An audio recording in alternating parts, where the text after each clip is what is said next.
नमस्कार, रदित कुकिंग या यूट्यूब चॅनलमध्ये आपले स्वागत आहे. आज आपण बनवणार आहोत खुसखुशीत असे कोबीचे थालीपीठ. चला तर मग आता आपण रेसिपीला सुरुवात करूयात. तर थालीपीठ बनवण्यासाठी मी इथे कोबीचा गड्डा घेतलेला आहे. तो आपल्याला असा कट करून घ्यायचा आहे. कोबीच्या गड्ड्याचे 2 भाग आपल्याला इथे करून घ्यायचे आहेत. त्यामधला मी अर्धा कोबी घेत आहे.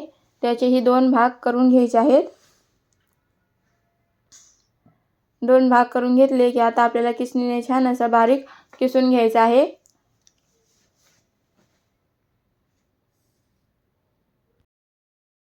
असा बारीक कोबी किसून घेतलेला आहे.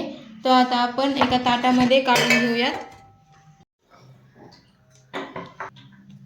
तर आता आपण यामध्ये टाकूयात. मी इथे लसूण, हिरवी मिरची आणि आलं याचा ठेचा बनवून घेतलेला आहे. तो यामध्ये घालून घेतलेला आहे. आता यामध्ये थोडेसे पांढरे तीळ टाकून घेऊयात.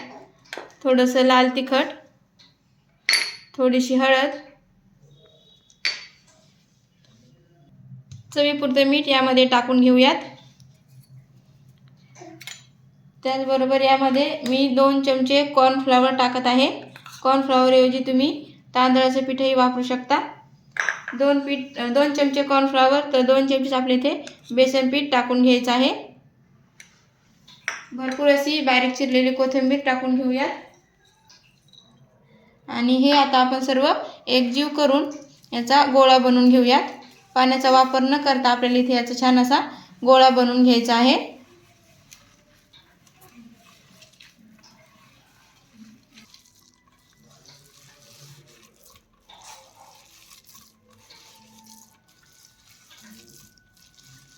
मी छान असं हे पीठ मळून घेतलेलं आहे. आता आपण थालीपीठ बनवायला घेऊयात. तर मी इथे तवा छान असा गरम करून घेतलेला आहे. तर आपल्याला इथे तव्याला छान असं सगळीकडून तेल लावून घ्यायचं आहे.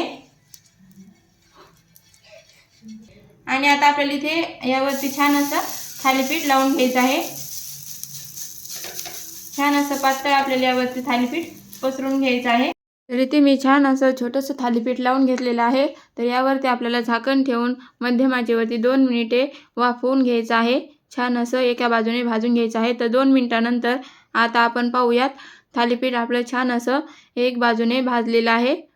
तर दुसऱ्या बाजूने आपण झाकण न ठेवता छान असं खरपूस भाजून घेऊयात.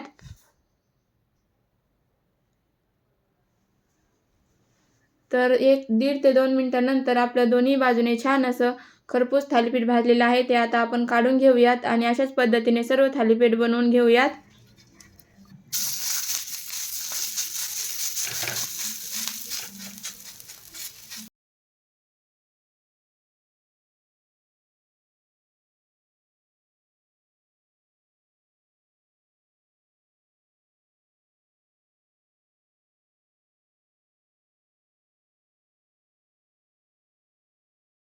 अशा पद्धतीने इथे आपले छान असे खुसखुशीत कोबीचे थालीपीठ तयार झालेले आहेत. व्हिडिओ आवडले असल्यास लाईक, शेअर आणि सबस्क्राईब करायला विसरू नका. धन्यवाद.